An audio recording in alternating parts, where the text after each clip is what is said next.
So this is lecture number 1 and 2 of alternating current. So in this section now we are going to start with alternating current, and in this video we will complete lecture number 1 and lecture number 2 of alternating current. देखिए, जो alternating current है, alternating current में दो important properties होता है.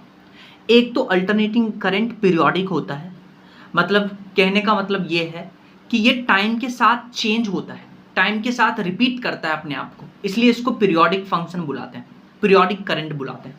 दूसरा ये by directional होता है. बाई डायरेक्शनल मतलब जितना ये पॉजिटिव में जाएगा उतना ये निगेटिव में जाएगा. तो इसीलिए अल्टरनेटिंग करंट में टू प्रॉपर्टीज होने चाहिए, पीरियोडिक होना चाहिए और वो बाई डायरेक्शनल होना चाहिए. जैसे ये आप देखिए, ये जो ग्राफ है वो करंट और टाइम के साथ में है.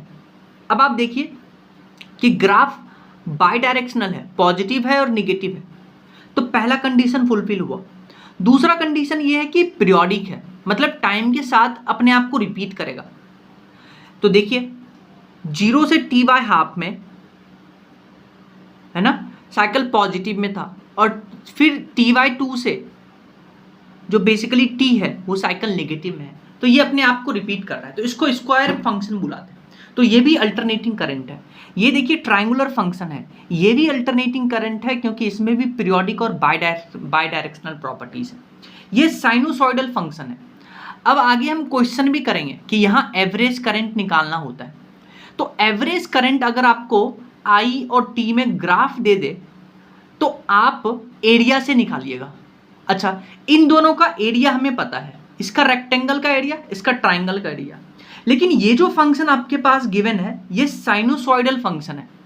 साइनोसॉइडल फंक्शन का हमें एरिया नहीं पता होता है. किसी भी बुक में साइनोसॉइडल फंक्शन के एरिया का फॉर्मूला नहीं गिवन है. तो हमेशा इस केस में अगर हमें बेसिकली एवरेज करंट निकालना है तो हम इंटीग्रेशन यूज करेंगे. अच्छा, साइनोसॉइडल फंक्शन ही हमारे सिलेबस में है, और आपने पढ़ा होगा कि EMI में हम पढ़ते हैं कि जो EMF का फॉर्मूला होता है, अगर हम साइनोसॉइडल फंक्शन की बात करते हैं, वो होता है NBA omega sine omega T. NBA omega को पीक मैक्सिमम वैल्यू बुलाते हैं या पीक वैल्यू बुलाते हैं, और इसको E0 से डिनोट करते हैं. तो E को लिखेंगे E0 साइन ओमेगा टी, और E0 हो जाएगा NBA ओमेगा के बराबर. अच्छा, ये तीनों AC करंट को रिप्रेजेंट कर रहा है, अल्टरनेटिंग करंट को रिप्रेजेंट कर रहा है. DC करंट क्या होगा? DC करंट जो बेसिकली टाइम के साथ में चेंज ही नहीं हो रहा है, टाइम के साथ में कांस्टेंट है. तो DC में टाइम के साथ में करंट चेंज नहीं होगा और DC में फ्रीक्वेंसी 0 होगा. और DC करंट कौन देता है? बैटरी या सेल जो है वो सोर्स होता है DC करंट का. अच्छा, जैसे आप इस ग्राफ को देखिए, ये ग्राफ देखिए, इसमें बेसिकली पीरियोडिक तो है पर ये बाई डायरेक्शनल नहीं है. बाई डायरेक्शनल कहने का मतलब पॉजिटिव और नेगेटिव दोनों में होना चाहिए. ग्राफ सिर्फ पॉजिटिव में है, तो ये परफेक्ट AC नहीं है, ये AC प्लस DC का मिक्सचर है, तो ये याद रखिएगा. अच्छा, जो आपके इंडिया की बात करते हैं, इंडिया में जो डोमेस्टिक सप्लाई होता है, पहले तो वो अल्टरनेटिंग करंट का सप्लाई होता है. दूसरा 220 वोल्ट पे सप्लाई होता है और फ्रीक्वेंसी जो होता है दैट इज 50 हर्ट्ज. तो ये याद रखिएगा, ये डोमेस्टिक सप्लाई है इंडिया में अल्टरनेटिंग करंट का. नेक्स्ट हम बात करते हैं different terms related to alternating current, यानी कि अलग अलग हम टर्म्स पढ़ते हैं.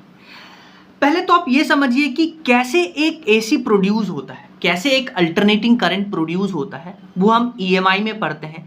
EMI में आपको पता है कि एक बेसिकली मैग्नेट के बीच में एक कॉइल को रोटेट करते हैं, और ये कॉइल जो है मैग्नेटिक इफेक्ट के कारण रोटेट करता है क्योंकि इसमें बेसिकली इंड्यूस्ड EMF होगा. तो यहाँ जो अल्टरनेटिंग करंट लिखते हैं दैट इज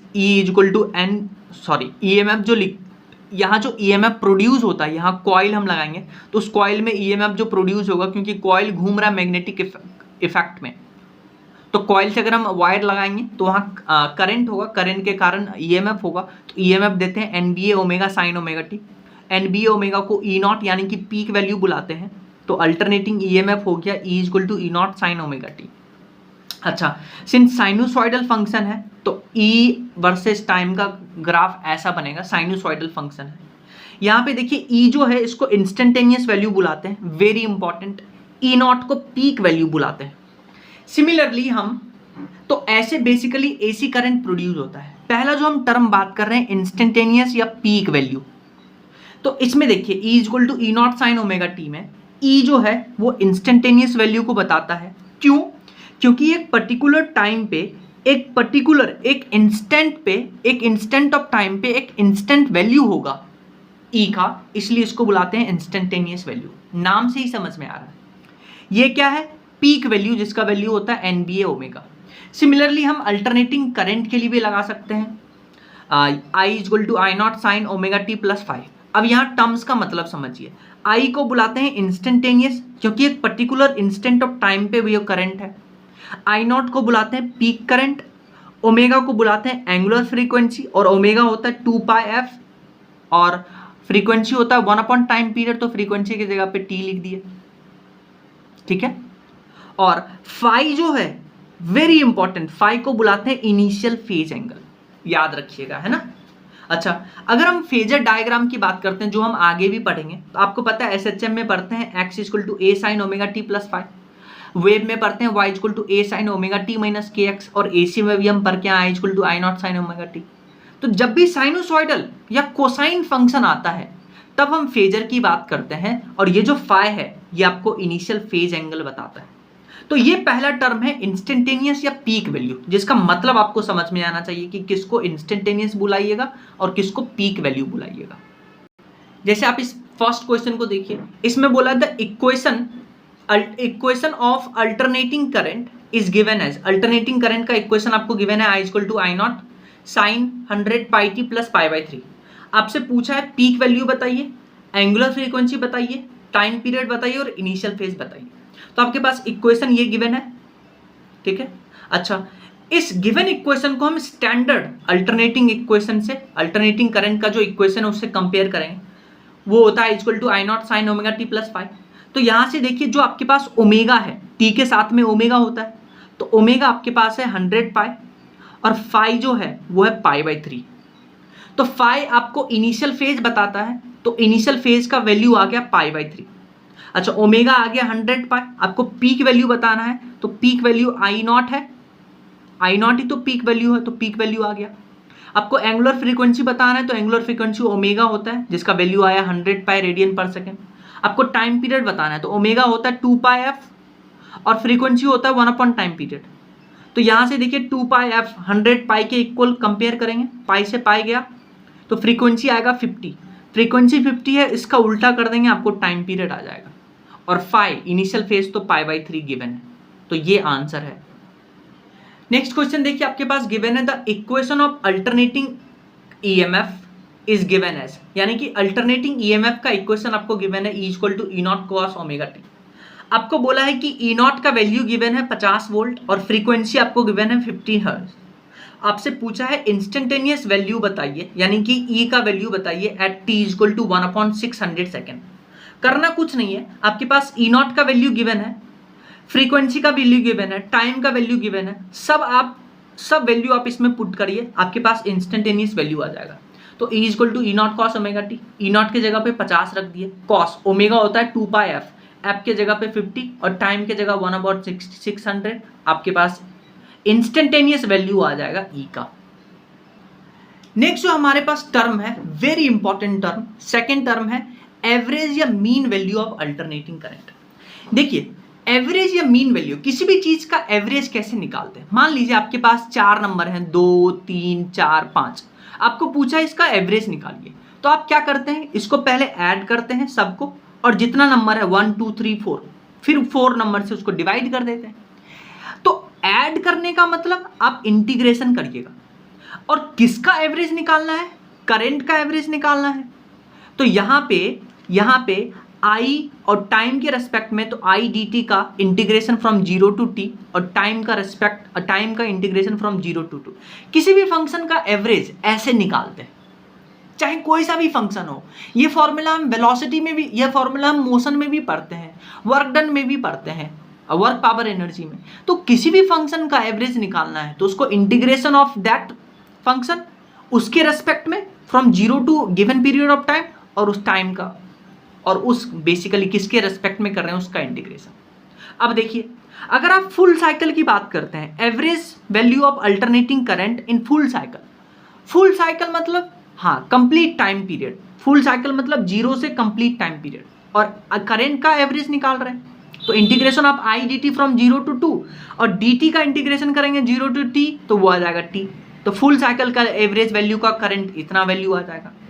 अगर हम हाफ साइकिल की बात करते हैं तो हाफ साइकिल मतलब टाइम पीरियड 0 से t/2, तो आप यही फॉर्मूला में आई डी टी रखिएगा और 0 से t/2 और डी टी का इंटीग्रेशन करिएगा 0 से t/2 तो आपके पास आएगा t/2।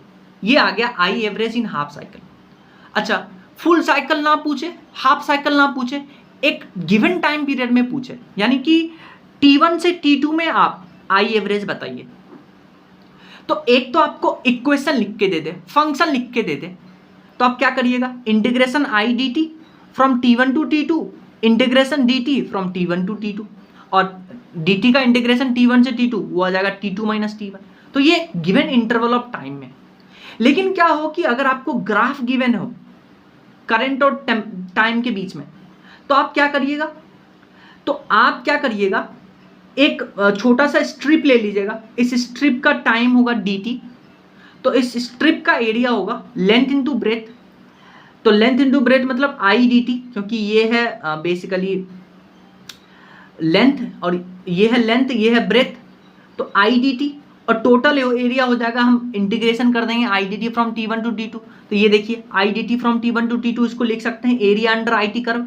तो आई एवरेज अगर आपको ग्राफ गिवन है that will be area under I T curve from t2 - t1, तो ये फॉर्मूला यूज करना है।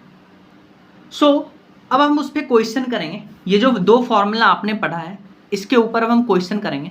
पहला क्वेश्चन देखिए, आपके पास आई और टी में ग्राफ गिवन है और आपको पूछा है फुल साइकिल में आप एवरेज बताइए, आई एवरेज बताइए।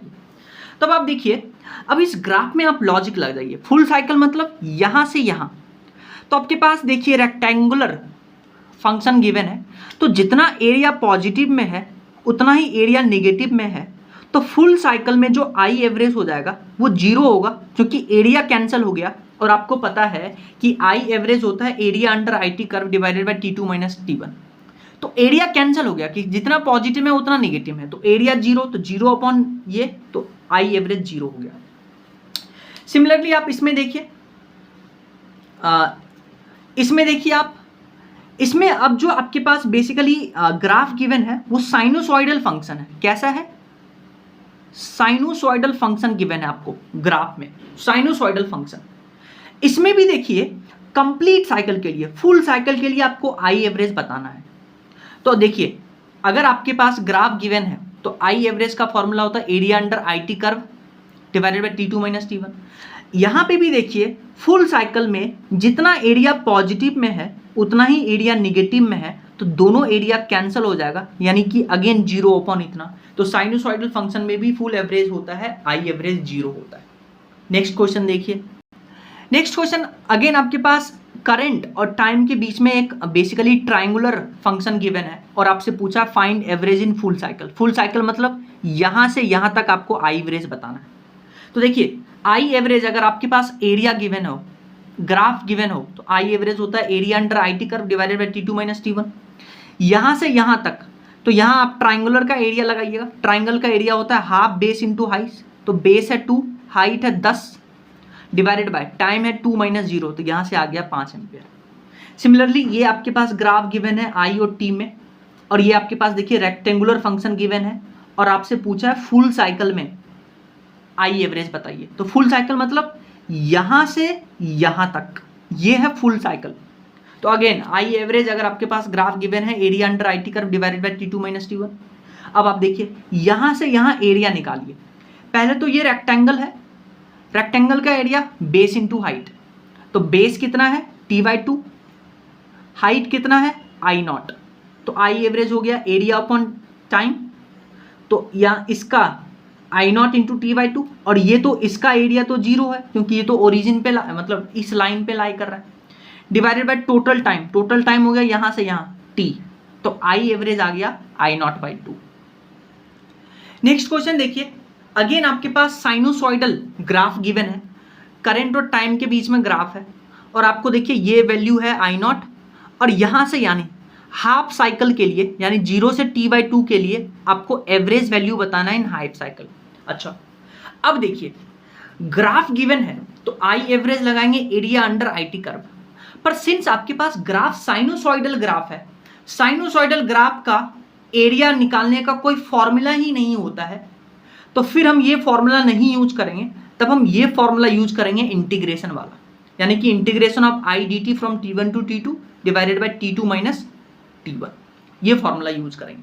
तो देखिए आपके पास अगर साइनोसॉइडल फंक्शन है तो करंट का क्या है equation, I equal to I naught sine omega T.